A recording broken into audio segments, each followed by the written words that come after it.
Hello, everybody. It's Friday, February 16th. This is Freedom Talk, and I'm really glad to welcome someone who's practically a neighbor. He's over in Louisiana, attorney Chris Alexander. Welcome to Freedom Talk. Thank you so much for having me on, Kelly.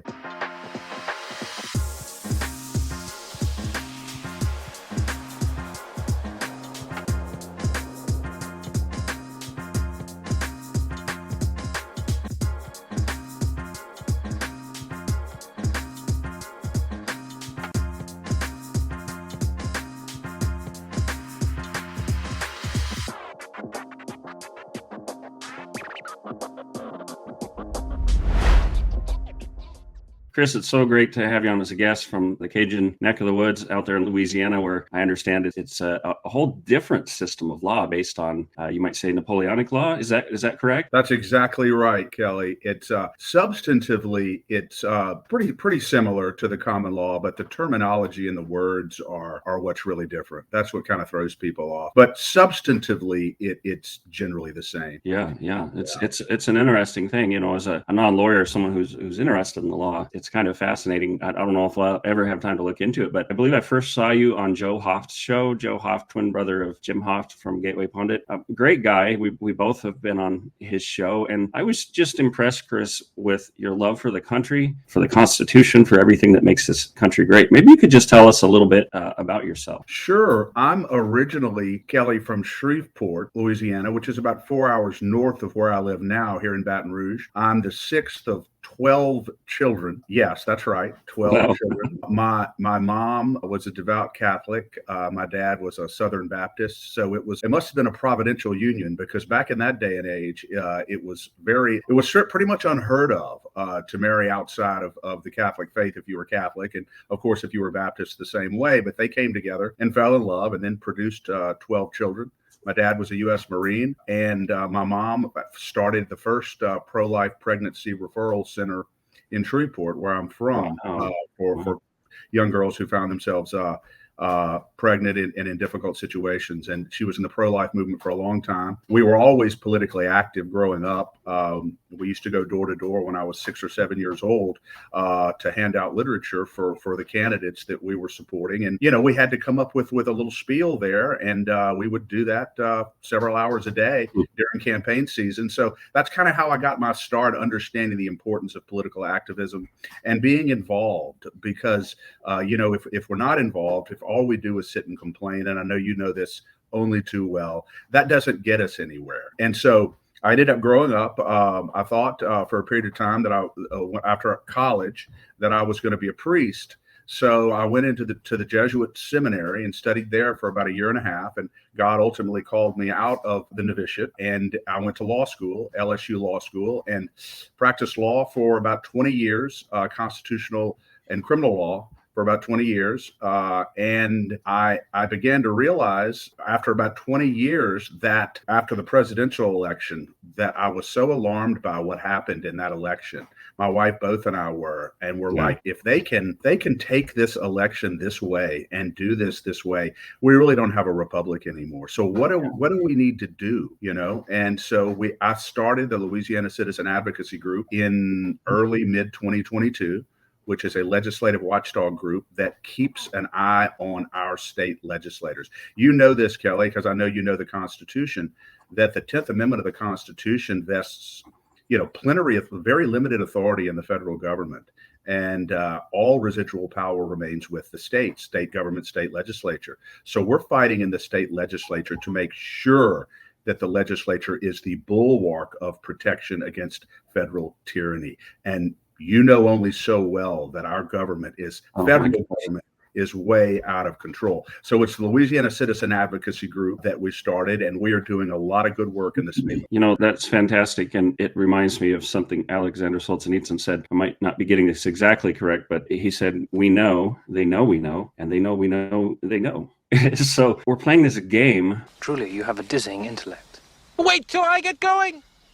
Where was I? where everybody knows what's going on. Everybody knows lawfare is happening. We know that there's a lot of election hijinks going on. We know about J6. We see everything that's happening, and yet a lot of the Democrats pretend like it's, most secure election in history. And it's very telling to me, the vigor and vitriol that they've used to label people election deniers, and to not only just saying, hey, take a look, it's all here, everything was fine. They're actually on the attack. So that leads me to a question. I'd love to get your opinion on this, Chris. I grew up, we watched Schoolhouse Rock in school and middle school and such. We knew about the civic process. It always seemed like things worked pretty well. I mean, both sides disagreed, but at the end of the day, they'd have a beer together. The process seemed to be working. Of course, now we're finding out some of the dirty laundry going back, but there's this sense now of, yes, we still want to work through that process. We want to see it work. We want to see the election bring some true justice and representation. But a lot of people have a lack of faith in the process, and they wonder, is it so irretrievably broken? Is an election going to fix it? Are we even going to have a fair election?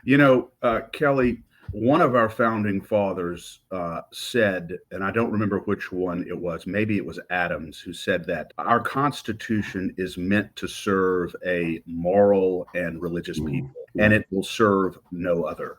And so when you have a substantial segment of a population that seems to be bent on anarchy, seems to be bent on completely breaking the rules and violating the traditional framework within which a constitutional republic operates, legislation, elections are going to be of limited value. Do we continue the fight? Of course we do. And we can do a lot of good in that front. But I think at bottom, we need a return to moral righteousness. We need return to God, a return to Christ, a return to the reality that we are not gods. We are not the gods. We serve God. And so I think we truly need a cultural and a spiritual renewal in our country. And that is why on our podcast that we have, it is spiritually based. We always begin with a scripture, and everything that we do, we try to do it with pure motives and to glorify God. But to answer your question, I'm an eternal optimist, Kelly. I believe that until we draw our last breath, there is hope. And I think God can move in great and miraculous ways. And he has so many times throughout history. No, I don't think it's over by any means, but we need more people like you, quite frankly, throughout the country who have the courage to stand up. Courage is contagious. And your courage, quite frankly, has been contagious, that you have shown in continuing to battle tenaciously for the good. And I applaud you for that, but we need more like you. And I think they're rising up, Kelly. I think that they are rising up now. Well, I sure hope so. And I looked it up. The quote you referred to is, our Constitution was made only for a moral and religious people. It is wholly inadequate to the government of any other. And that was John Adams. And then, that's a lot of the reason why I created Freedom Talk. Was I realized beyond the fighting that we have to do on various fronts, we're in fifth generation warfare here, we have to return to our virtue. That's the only way back. The Marxists who've infiltrated every institution in this country have worked by breaking us down from the inside out. And that's how we have to build up again. So it's sort of a motto that I've adopted from my favorite patriot, Samuel Adams. No people will tamely surrender their liberties, nor can any be easily subdued when knowledge is diffused and virtue is preserved. So we have to restore virtue. We have to be people who spend less time scrolling on our phones and watch things, read things of substance. I bet you have some books and other things that you'd recommend for people to get a better idea of what this country was built upon. Absolutely. One of the go-to books that I have is a book by David Barton. It is the Constitutional Bible, and it is the Bible. And it truly drills down into just how dramatically our Constitution and Declaration of Independence were founded upon biblical principles.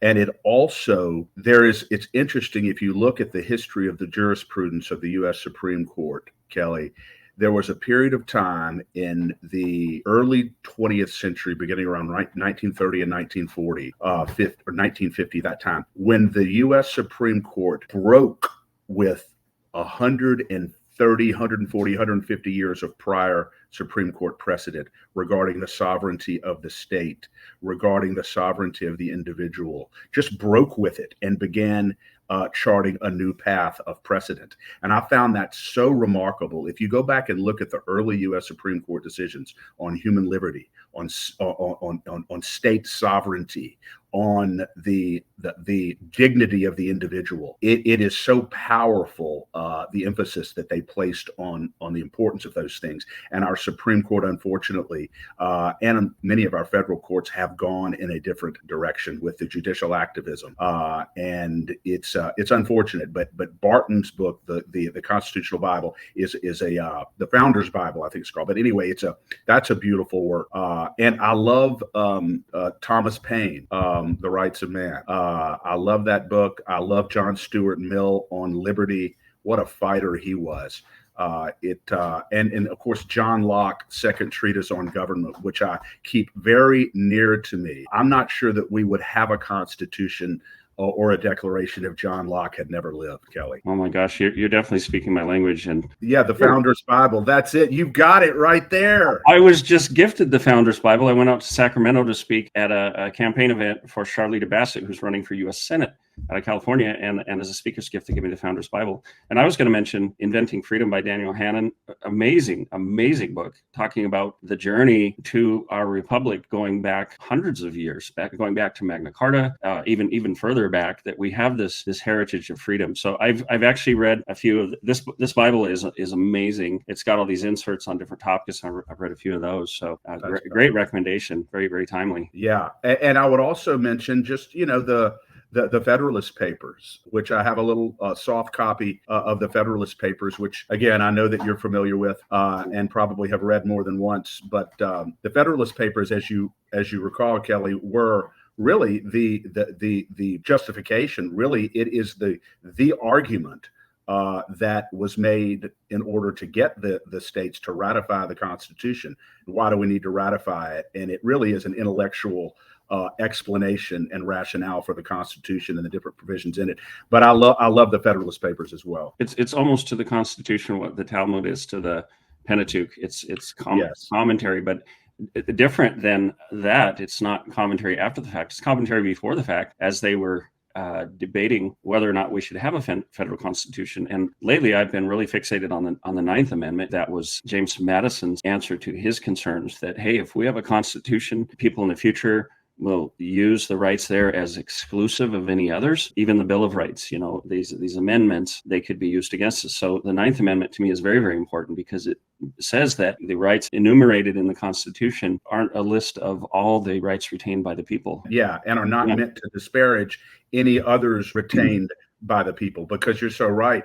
The argument against the Bill of Rights was basically, well, people are going to treat this as an exclusive list of rights, and anything that falls outside of this list, well, they're going to say it belongs to the federal government. So the Ninth Amendment is critically important to clarify that. Yeah, and gosh, I've written some articles on this, but one thing I keep going back to, Chris, in this time of lawfare, when the law is being used as a weapon against the American people, against opposing political parties, is the idea of natural rights. That smacks of John Locke for sure. But I'm going to play a little something here, a little break, and I'm going to get back to this topic in just a moment. Citizen journalism's on the rise, but why is that?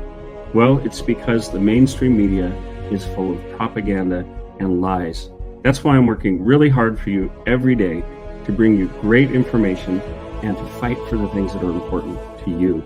So if you're tired of the lamestream media and politicians who make big promises but don't do a lot of delivering, invest in spreading truth by making a monthly recurring donation at realfreedomtalk.com/give. So just a reminder to everyone watching or listening to the audio podcast, please support the people who are out there fighting on the front lines, like Chris, like me, others who are, you might say, ordinary citizens who aren't running for office, maybe never will, but who are important in that fight. And, a state senator, Kelly Townsend from Arizona, at one point coined the term statesman. And that's stuck with me. We need statesmen. We need people like Samuel Adams, who was doing, his work, his job, and stepped forward. Or there's this idea of Cincinnatus, that George Washington modeled after, that it was somebody who had been in the fight, retired, was going about their lives, and then stepped up to fight for their country at a time that it was needed. So thank you, by the way, Chris, for your work. And before I forget here, where can people go to find out more about your efforts. How can people help and support you? Because you're doing a great thing for citizens. Thank you, Kelly. Our website is lacag.org. lacag.org. The name of our group is Louisiana Citizen Advocacy Group. You can find out about us there. You can support us there financially as well. We also have a podcast. It's called The State of Freedom, and our podcast site is freedomstate.us. Just finished our 125th episode, and we are actually going to have you on very, very soon. If you would that'd be great. our invitation, we would enjoy it. But our podcast is designed to spread the voice of constitutional freedom across the state of Louisiana so that people know. If they want to know really what's going on in Louisiana, and they want to know where these elected officials stand when it comes to core issues of constitutional freedom, they need to listen to the State of Freedom, because they can get the truth there. And our only loyalty, Kelly, is to the Constitution and the citizens of Louisiana. And hopefully we will be a model for other states to follow as well. Yeah. Back to the topic before the little break there, I like to say there's a difference between rule of law and rule by law. So the rule of law, going back to Magna Carta, when citizens, nobility, others held King John's feet to the fire and said, hey, you have to follow the law as well. This is the law of the land.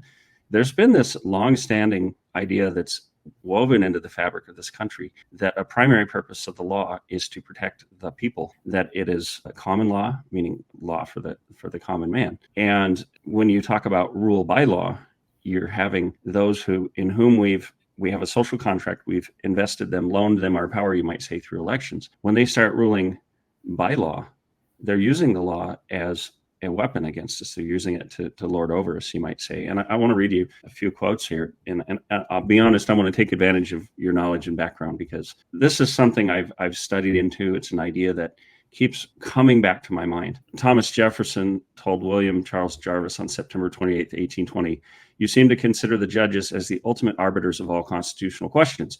A very dangerous doctrine indeed, and one which would place us under the despotism of an oligarchy. Our judges are as honest as other men, and not more so. They have with others the same passions for party, for power, and their power the more dangerous as they are in office for life, and they're not responsible as the other functionaries are to the elective control. The Constitution has erected no such single tribunal, knowing that to whatever hands confided with the corruptions of time and party, its members would become despots. Oh my gosh, this quote to me just smacks of this time when we have, Fannie Willis right now, she's being grilled for, we all know this is a political hit job on Trump. It's an attempt to interfere with an election. And then a couple more quotes here. Another one from Thomas Jefferson. A strict observance of the written laws is doubtless one of the high duties of a good citizen. And my friend James Lindsay, he was on the Epic Times with Jan Jekielek. I think you can see it on Epic TV, also in an article. But he said, look, the left is trying to get us to abandon the rule of law so they can kind of J6s treat us like outlaws. But I respond to that with a different idea. This quote, a strict observance of the written laws is doubtless one of the high duties of a good citizen, but it is not the highest. The laws of necessity, of self-preservation, of saving our country when in danger are of higher obligation. To lose our country by a scrupulous adherence to written law would be to lose the law itself, with life, liberty, property, and all those who are enjoying them with us, thus absurdly sacrificing the end of the means. The law of self-preservation authorizes the distressed to take a supply by force. In all of these cases, the unwritten laws of necessity, of self-preservation, and the public safety control the written laws of meum and tuum, mine and thine. So here's what I'm getting at, Chris. The law, the judicial branch, they have a purpose. They do, but what do we do when they turn corrupt, when they start using the law to beat people over the heads? I maintain that our founding fathers told us what to do, that going to John Locke, I'm going to read a quote there in a little bit, and even back to Cicero in Rome, they told us that even the law, and I would say even the Constitution, it's not the highest authority. Our God-given rights, natural rights upon which all of this is based, that's the highest authority. So the idea I'm putting forward is that even more than just saying, is it constitutional? We need to start thinking in terms of the Ninth Amendment. We need to start thinking in terms of these ideas. And we need to say, hey, I have natural rights, and you can monkey with the law all you want, but that's the highest law. So for instance, what Texas is doing with the border, the argument there is, you can say all you want, you can try to interpret the Constitution, which I believe absolutely gives states the right to defend themselves. The federal government is tasked with that, but it doesn't mean it's exclusive. But you go to natural rights and you say, we have a natural right to protect ourselves. I think the same thing applies to the Second Amendment. This debate about trying to get rid of the Second Amendment. The Second Amendment doesn't establish the right to bear arms. That is a natural God-given right. What do you think of this idea? Am I onto something here? I think that you are 100% correct. And it starts, Kelly, with the premise that positive law, the Constitution, statutory law, they don't create rights, they secure rights. That's great. And the Declaration of Independence is very, very clear that laws are instituted among men to secure natural, inalienable, God-given rights. They don't create those rights. And it's very, very important that you point that out. And more people really need to understand that. And as you were reading your quotes, the doctrine of jury nullification came to my mind. Jury nullification, we have all these people who are being good Americans who are being prosecuted frivolously. Some of those cases may end up in front of juries. Our founding fathers believed, Kelly, that juries are supreme and masters over both the facts and the law, and that the jury has the supreme right to either abrogate any law that they believe is unjust, or simply to refuse to convict a defendant of a law if they believe under the circumstances it's unwarranted, even if they violated that law. So there is no positive law, there is no judge that is superior to natural rights that exist in our conscience, and the jury is supreme over the law and the facts. They can abrogate law. Now, but guess what? Our federal courts have become so powerful that while that doctrine still exists, lawyers are not supposed to tell the jury that they have the right to do that they have the right to abrogate even a law that's on the books and exonerate a defendant if in their conscience either they don't believe that the law is just, or they don't believe the defendant should be convicted of it for whatever reason, even if they violated it. So you are 100% right that the Constitution is really not the ultimate authority. It is the natural rights given to us from God among life, liberty, and the pursuit of happiness, as Jefferson said, that we have an obligation to secure at all times, even if that means violating the law in order to achieve that ultimate objective. We talk about the Federalist Papers. You were just talking about that. Great documents, great books. And we talk about John Locke, whose ideas were foundational, I think very influential on Thomas Jefferson. There's a really great quote there that I really like. Any single man must judge whether circumstances warrant obedience or resistance to the commands of the civil magistrate. We are all qualified, entitled, and morally obligated to evaluate the conduct of our rulers. This political judgment, moreover, is not simply or primarily a right, but like self-preservation, a duty to God. As such, it is a judgment that men cannot part with according to the God of nature. It is the first and foremost of our inalienable rights, without which we can preserve no other. For me, that's such an incredibly powerful quote. It's incredible. And you talked earlier, Kelly, about having knowledge, an informed electorate, an informed populace. One of the big concerns that I have about our country now is that our young people, this next generation, is really not being educated and informed about the true history and foundation of our country. I don't believe that they're being educated in the Declaration of Independence, in the U.S. Constitution, in the Federalist Papers. I'm not sure that they are being inculcated with real knowledge and real gratitude for the system that we have. And to the extent that they are being taught about those things, they appear to be being taught about it from a slanted perspective that almost makes them hostile to it. Is that your appreciation? It is. And this is being taught in public schools. I can't emphasize enough. People need to get their kids out of the public schools. They are absolutely broken. They're taken over by Marxist dogma. In fact, a lot of churches are. But I held out some hope, and I just had an 18-year-old young man on my show. He's got an epic long beard, black turban, he was born and raised in America, but he has this Sikh background, and he is on fire for the country, and he's amazing. I just published that show. I wish I had a reel to play, but I asked him, I keep hearing that Gen Z is more patriotic than ever, especially the young men. And he said, yes, we are. And he's a football player. He said, most of the athletes I know are very patriotic because they're taught to be self-sufficient, to toughen themselves up, that they have responsibility for their own lives. So I do see a glimmer of hope. But like I mentioned on the show, I'm fighting largely for his generation, for my kids. I have 5 kids. Compared to your mom, I feel like an underachiever. I told my mom is the only, speaking of which, my mom must be the only lady in the country who, when her children would tell her, mom, but look at us with disappointment when we would say, mom, I'm sorry, but I'm going to have to limit the brood to 7. And she'd look at us with profound disappointment. Hey everybody, I've reached an exciting milestone here at Freedom Talk because I am starting to get products that I get to unbox. And the first one is from Legendary Men's Care. I'm super excited about this. Now, don't tell anyone, but I actually already opened this, but I'm going to pretend like I'm just now unboxing it because I couldn't wait. Don't tell anybody. All right, let's see. Ooh. Now, what do we have here? Oh, ooh la la, soap. Sudsy Sandalwood. What do you think? You can talk. Sudsy Sandalwood natural soap bar. It comes in a nice little bag. Very fancy. Oh, look at that. Look at that. That's almost good enough to eat.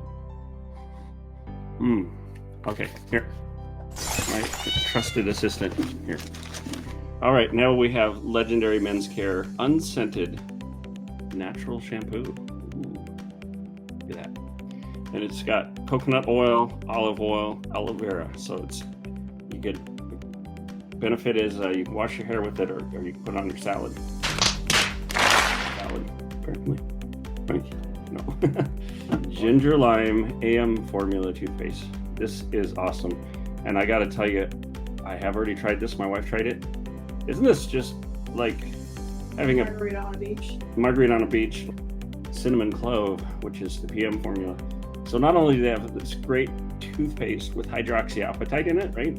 No fluoride, but they have flavors you're probably not going to find anywhere else. Tell me, what did you think of these flavors? Which one did you like the best? Well, I like them both. She likes them both, folks. It's my wife. These are men's products, but they're strong enough for, wait, what is it?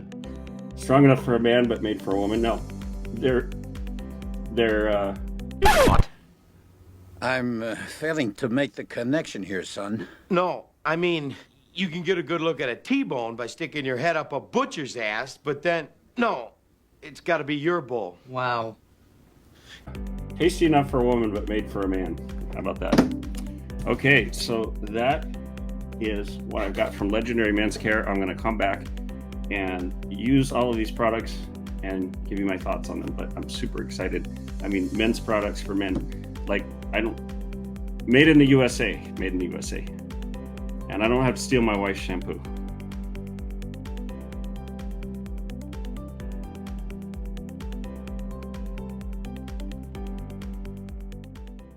It is true, though, all those kids, this generation, on up to millennials. I'm 54, but I married a millennial. I'm 15 years older. She doesn't act like a millennial, but we need to be educating them. And I think, I like to say, giving them ideas that are better than this dogma they've heard. And I don't personally tend to take the approach of mocking liberals, mocking people on the left, because I've seen too many people start to think differently. And I do think we can win some people over. So I hold out some hope there, but we've got a lot of work to do. One of the things, Chris, I've really wanted to do, if I had the budget, the time, and everything else, I want to remake the classic cartoon Animal Farm, you know, where the pigs were dining as all the farm animals were watching from the cold outside. I think you've probably seen that. They used to play it in the schools. But tools like that, and I'm also encouraged that there are a lot of people, citizen journalists like me, producers. We're creating this counterculture, and actually have a sub show with rapper-songwriter Nick Natoli, who was one of the people behind the Billboard #1 hit Target song. And we do a show called Counterculture, and we're trying to really cultivate and encourage movies, music, entertainment, sports that support American values. I think, yes, there are a lot of youth that are brainwashed. Karen Beer is amazing. Well, first of all, he's 6'3", 260 pounds, so he doesn't take crap off anyone. He's been taught the warrior arts of the Sikh, which is quite a fascinating story. I said, Karen Beer, we need more young people like you who are going to hold their head high, not back down, talk about what they believe. And I said, you as an athlete, are you able to have influence on your peers? He said, absolutely. People see that I'm confident. I walk with my head high. They want to know what it is that I have. So I want to encourage young people. I know, look, I had 2 sons who went through high school, and I have 3 younger, second tour of duty here, but they stood up for their values, and they got a lot of pushback on it from these kids who've unfortunately been told that the U.S. was built on the backs of slaves and Native Americans were this terrible empire. But I think speaking this out and showing that you're not this parody, the straw man of this white supremacist, that people start to see that. You would, Chris, you in no way would see Karen Beer and say, "Oh yeah, this is a white supremacist," unless you're just kind of nuts. Yeah, and it's unfortunate that the attacks and the characterizations that many conservative patriots receive who are on the front lines fighting are so wrong, so pernicious, so inaccurate. It's almost like in this day and age, Kelly, to disagree with a hard leftist is automatically to be a racist or a xenophobe or whatever else they want to come up with and call you. And it's all based on lies, Kelly. And because I really think that's the only way they can win. They don't seem to be constrained by truth. But I do want to say this. I heard Charlie Kirk say the other day that a very significant number of young men between the age, I think he said, of 18 and 30 are truly waking up and beginning to understand, the lies being perpetrated by the mass media, by the leftist cabal in our country. And I was very encouraged to hear the percentage of young men in the country now who seem to be waking up and understanding really what's going on. Yeah, I love it. Here's Karen Beer right here. He says, you wouldn't believe I'm 18, but we actually talked about the warrior tradition. On the right there is a depiction of one of my Celtic ancestors, and then on the left is one of the Sikh warriors from maybe the 18th century. But we talked about this idea of strong men. I talked about the concept of toxic masculinity, which I turn around and I talk about tonic masculinity, like real men. And like Karen Beer said, a real man can hold a baby and kill someone on the same day. You're nurturing, but you can protect the people you love. When I first came across you after you sent me a text message and told me about you, I began to research you, and it just sort of blows me away. What you've been able to do. The message that you've been able to get out, the good you've been able to do.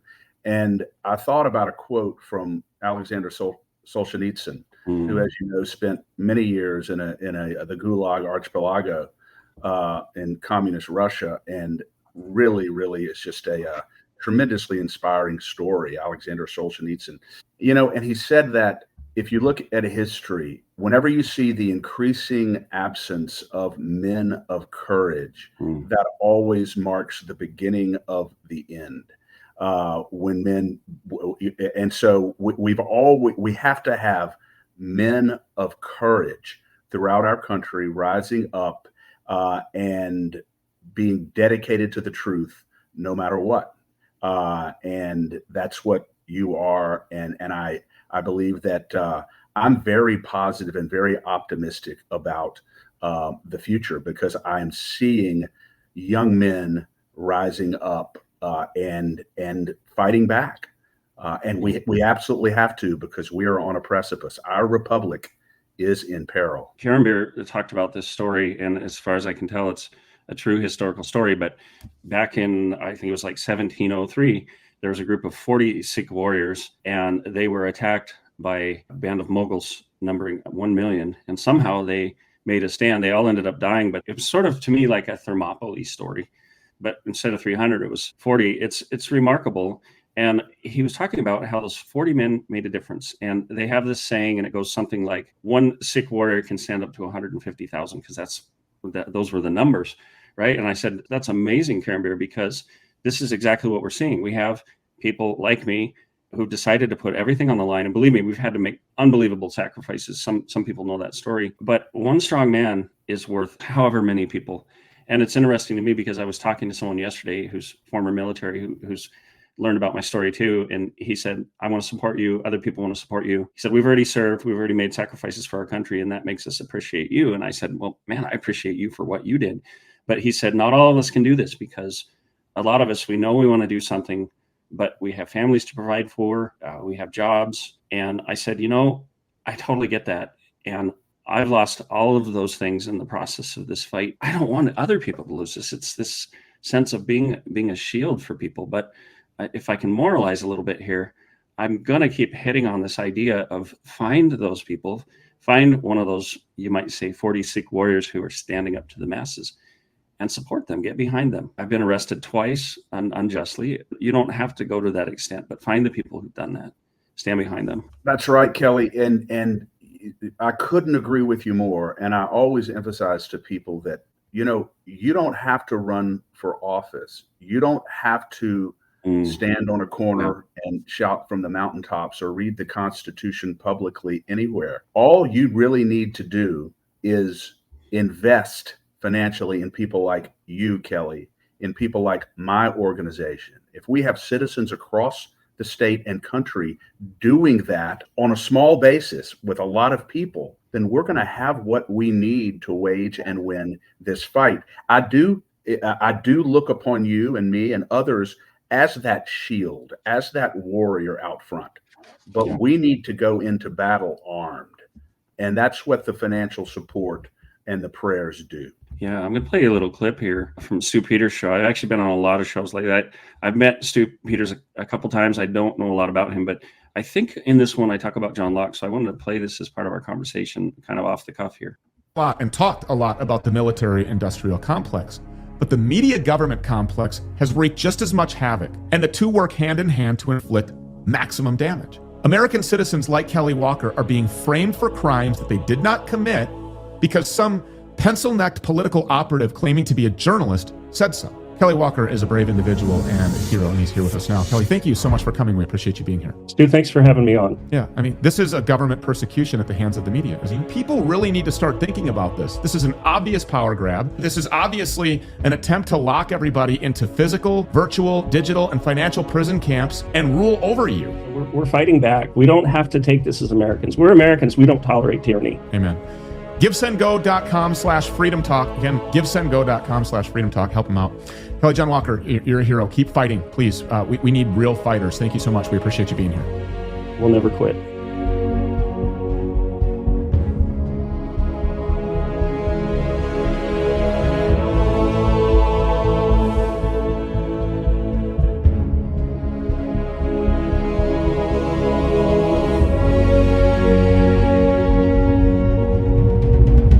I've so appreciated people who've had me on their show, and I'm just a guy. I wasn't even very political before this. We got attacked. There's a whole story behind that. But, Stu's right. We have a military industrial complex against us.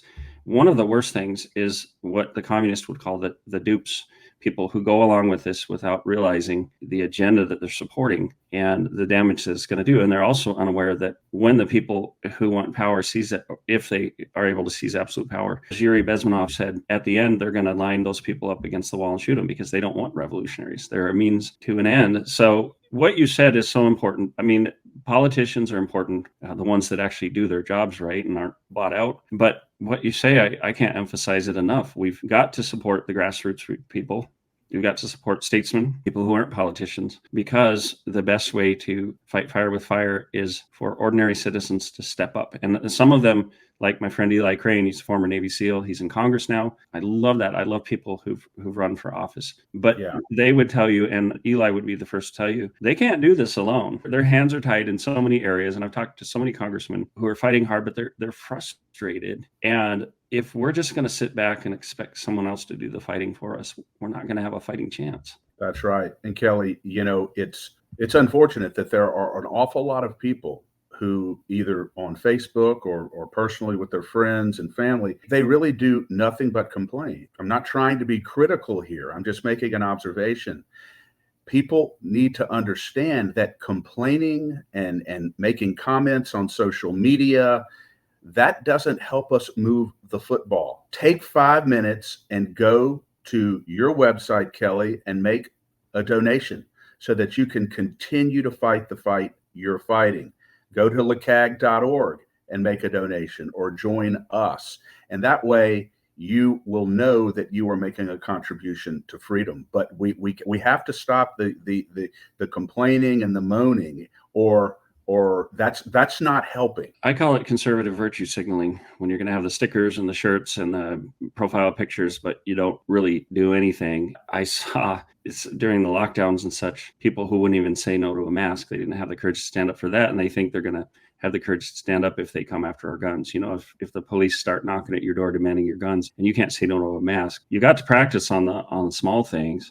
And it's interesting because I still remember a comment on social media, and I had posted some news item and somebody came on there in a comment and said, why doesn't somebody do something? And they were complaining and criticizing. And I said, well, why don't you do something? And they said, I'm just a normal person. And I said, what do you think I am? You go to realfreedomtalk.com, you go to the give page. I have monthly amounts that you can donate. You can go to givesendgo.com/freedomtalk. It's amazing how little comes in, and I appreciate every bit that's donated. But, instead of complaining, like you say, go to these websites, go to mine, go to yours, and say, look, these people are taking the hits. They're fighting.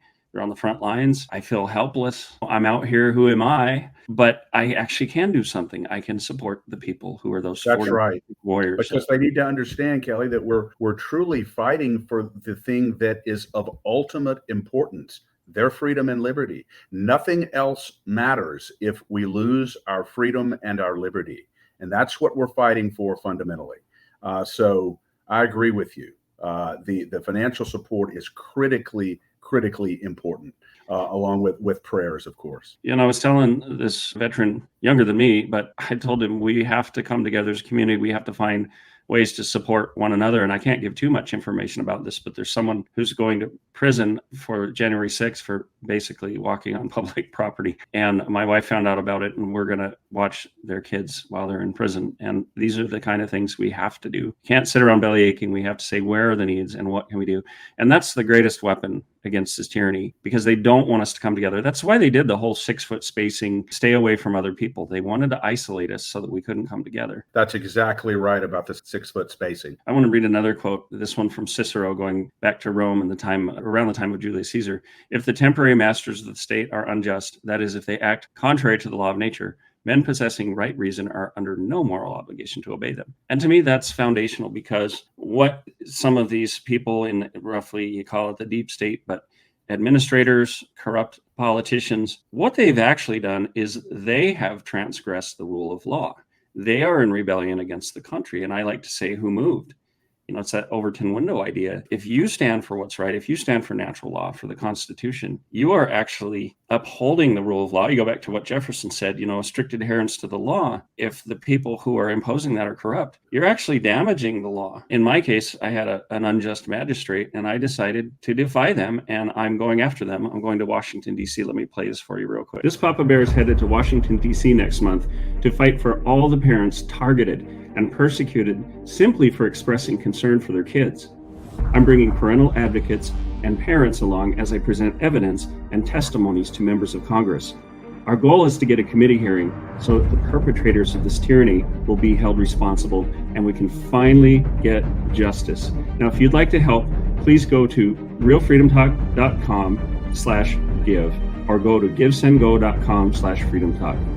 Please help us go to DC and fight for all the parents and kids who've been targeted. One of my favorite characters, he's fictional, but there's some great quotes from the old comic books. Steve Rogers, Captain America, he said, the price of freedom is high. It always has been. And it's a price I'm willing to pay. And if I'm the only one, so be it. And the price is high to stand up like this. But I want people to know you can do more than you think you can, because I had an unjust magistrate. I had 3 days of a kangaroo court trial. They thought convicting me would shut me up. They thought stealing $10,000 from our home sale, illegally, by the way, against the law, they thought they could intimidate me. But, I think this is God saying, not by might nor by power, but by my spirit. And he said, keep going, keep pushing in. So now I'm going to push until they are tried in front of Congress and they're held responsible. So there's a whole story behind that. So I just want to encourage people, if you think you can't do anything, you're wrong. The power of persistence and courage and not giving up, that's what they're afraid of. And remember, Kelly, that's so well said. And remember that we don't want to be people who look back on our lives when it's over and have to say, I bear the scars of all the battles that I was too afraid to fight. We don't want to have that regret. And the other thing I would mention to you is this. My dad, a U.S. Marine, used to tell us, all 12 of us, he used to say, you're going to make mistakes in life. You're going to have regrets at the end of your life. We all do, because we're all human.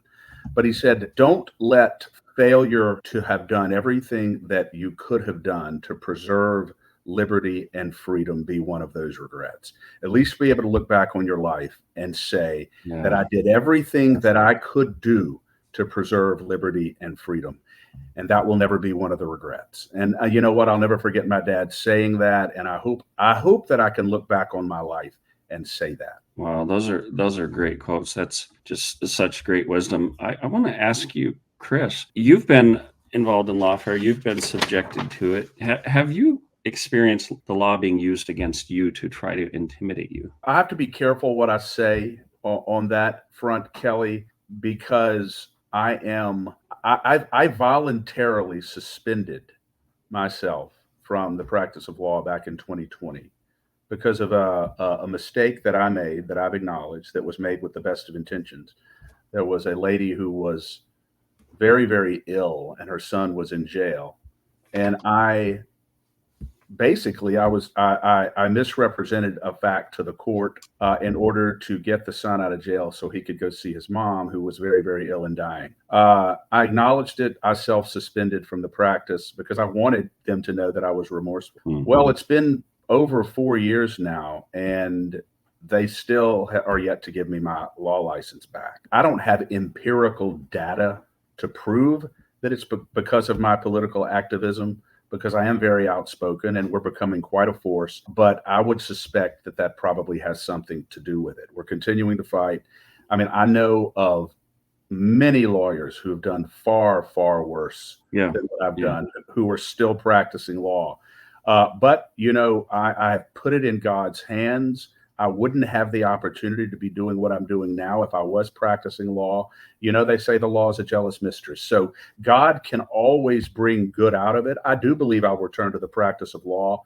So I don't want to say I know for sure that this is because of political retribution, but it is very suspicious to me. This is just my opinion, but I look at a two-tiered justice system, and what you endured, or what you're still enduring, reminds me a lot of Dinesh D'Souza's situation. He violated campaign finance laws. He owned up to it. He made a mistake. He got overzealous. He went to prison for it. People still try to hold that over his head. And yet we see Hunter Biden getting away with unbelievable things. Oh, well, he's only human. Or, Joe Biden had those documents, but he's not mentally sharp. There are all these excuses for one side, and then they come down heavy on the other side. So I think two-tiered justice system, selective enforcement, that is lawfare. And I'm not someone to judge Dinesh D'Souza or you or anybody else. One of my friends is Ian Smith, the gym owner from Attila's Fitness, who stood up to the lockdowns. When he was younger, he was drinking and driving and ended up hitting and killing a young man. He served time in prison. He will always regret that. But, unfortunately, young people in high school or whatever, they party, they make dumb decisions. And it bothers me that sometimes I go on social media and I see people still bringing that up. So there is the law. I think it's great that you took responsibility, but there also has to be grace. There has to be grace in this country. There does have to be grace. And, I believe deeply in the power of redemption. And I even believe that we should thank God for mistakes that we've made, because it is really only through being broken, or as it said in one of the books of the Old Testament, to be purified in the furnace of affliction. That is where we grow close to God and develop our strength. When our spirit is crushed and our heart is broken, that's when God moves and can rebuild us into much, much stronger, more powerful people. And so I welcome the furnace of affliction, Kelly, because I know that that is how God works through us and through you. And let us never forget, as what Paul said, his power and strength are made perfect in our weakness. And so it's all grace. Your word, grace. You're exactly right.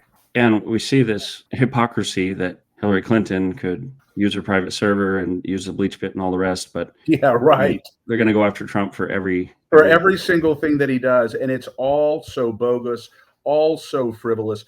But Kelly, anybody who looks on the scene and does not believe that we have a two-tier system of justice in this country right now is willfully blind to what is going on. Can you imagine, for instance, in your situation, if a leftist Democrat Antifa member or Antifa sympathizer had did what you did, which was basically trying, to stand up for parents against draconian government health decrees. Yeah. If it had been them, they wouldn't have gotten a slap on the wrist. No, they did far worse things, and the FBI never looked into the death threats that were mailed to my house. None of that. I was the worst person in the world because I stood up as an advocate when children were being driven to suicide demonstrably by these policies. Somehow I'm the bad guy, and it's ridiculous. I want to go back a little bit because you talked about being broken. There's a misapplication of scripture that's unfortunately so common. The gist of the scripture is God will give you no temptation beyond what you can bear. That's temptation. It's not trial, or they're missing the point. God absolutely gets us to the breaking point because that's the point when Paul says I'm strongest when I'm weak, essentially.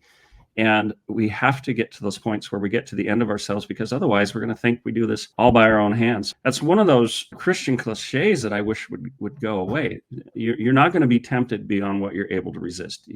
God will provide a way out. And we all make those decisions where we're either going to turn to the temptation or not. And I think one example is, for instance, when people end up finding themselves in an affair, that first step, going and having lunch with a member of the opposite sex and talking about the troubles in your marriage, that can be the first step, and it's small things. So I've, over the years, I've been very careful not to get in those kind of situations. But we absolutely have to be broken. I have these conversations with God. God, I love you. You're making me stronger, but could I have a vacation or something?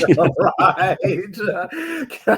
Kelly, I used to have, my older sister used to say, I guess it was Peter who said that, the Lord chastises those he loves. And my sister would say, well, he must be head over heels in love with me because I'm definitely being chastised. But could we have a little break here? But Kelly, I think that it is when we are severely tested and when we are broken, it is so that God can rebuild us into something so much more powerful. So it really is. It's hard when you're going through it to recognize it, but it truly is, in my view, a sign of God's powerful grace when he breaks us down and purifies us in the furnace of affliction, because he will rebuild us and refine us, just like he's doing with you.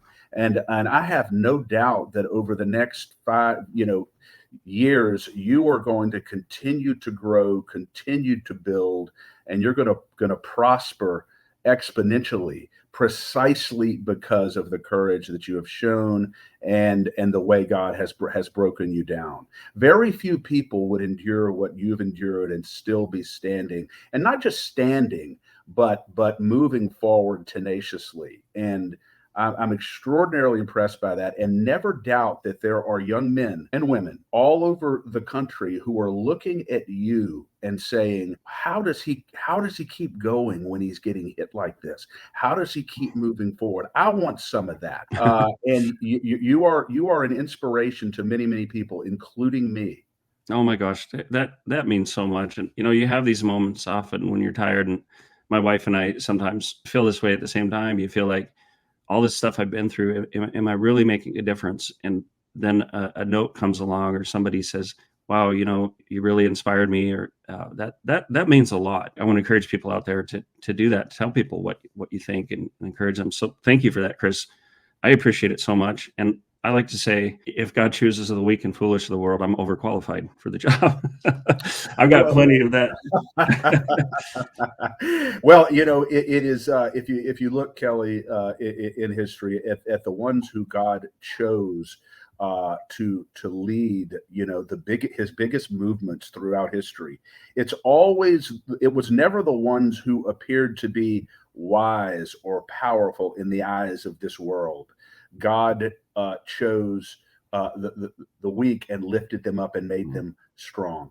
And that's what he's doing with you. And I think that's what he's doing with us. And all for his glory, all for his glory. I want to give another call to action here, but actually, in the words of enemies, there's a book called Unrestricted Warfare that was written by 2 Chinese colonels, and it is literally the playbook of the People's Liberation Army of China.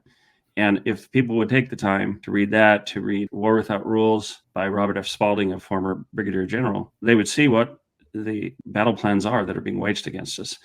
And one excerpt in this book, obviously translated into English, it says, if a young lad setting out with his orders should ask today, where is the battlefield? The answer would be everywhere. The battlefield is everywhere. We're all warriors. The weapons of warfare that the Marxists are using are more dangerous in some ways than a kinetic war. Sowing discord, sowing division in our society, economic warfare. I just saw, I haven't read up on it yet, but that a court said that Mexico can sue gun manufacturers. You can read about that strategy right in Unrestricted Warfare. They use our legal system against us, and there is a war against us. What's going on at the border? I wrote an article called Orchestrated Invasion. Joe Hoff ran that on his website, and people sometimes ask questions and have their theories and things. You don't have to guess at it. You don't have to guess, because these plays are telegraphed. It's just that people aren't taking the time to do the background research. So that's one of the things we're working to do with Freedom Talk, is digest these things and then give people a glimpse into that. It's hard to read through Unrestricted Warfare. It's pages after pages of obscure metaphors that don't make a lot of sense in English, but we do know what the plan is. We do know what the plan is, and ultimately we win. We know what the playbook is. And one thing that I think about, Kelly, on a frequent basis, one of my good friends and supporters of LACAG reminded me of this, what Adams said about our duty. He said, duty is ours, the results are God's. So we just need to do our duty as well as we can and trust in the Lord to produce the results that honor him. And if we do that, we can battle with some joy and some happiness, knowing that we're really not ultimately responsible for the results. God is. Absolutely. Well, we're running up against time. I try to keep my shows around an hour. I so appreciate your outlook on things. Or brother from another mother, because you know what? From now on, I think I'm going to have to refer to you, Kelly Walker, as my 13th brother. I love it. I love it. Well, that would be a badge of honor, and not to open up another can of worms, but even we had family turn against us, not because they were leftists, but because they were afraid to stand up. And members of the family would have, in 1938 Germany, they would have said, hey, our daughter or our family member is hiding Jews in their house. And there is no fear in love, but there's also no love in fear. And fear is a big enemy. So don't be afraid. I mean, push your limits. But I've faced things I never thought I would have faced. And I remember probably 15, 20 years ago, just praying to God, please make me stop being afraid. And it's all him that he would choose somebody like me. And I can't explain it. I worry sometimes about finances and things, but I'm not afraid of these people. And that doesn't come from me. We don't work for these people. They work for us. And we got to stand on what's right. And thank you for being a warrior, Chris. I appreciate it. I'm looking forward to finding out more about what you're doing. I feel the same way about you and all that you're doing and the courage that you're showing, because I know it has come with a great sacrifice. I'm going to leave you with this today, Kelly, what Aristotle said about courage. He said that courage is the highest virtue of the soul, because without it, no other virtue is possible. God bless you. I appreciate your having me on. We will keep you in our prayers, and I command and declare your success, your continued fight, and your prosperity in every area of your life. And we're lifting it up for you. Amen. Thank you, Chris. And right back at you. God bless you, man. Freedom Talk. You too. Bye bye. Thank you. Bye bye.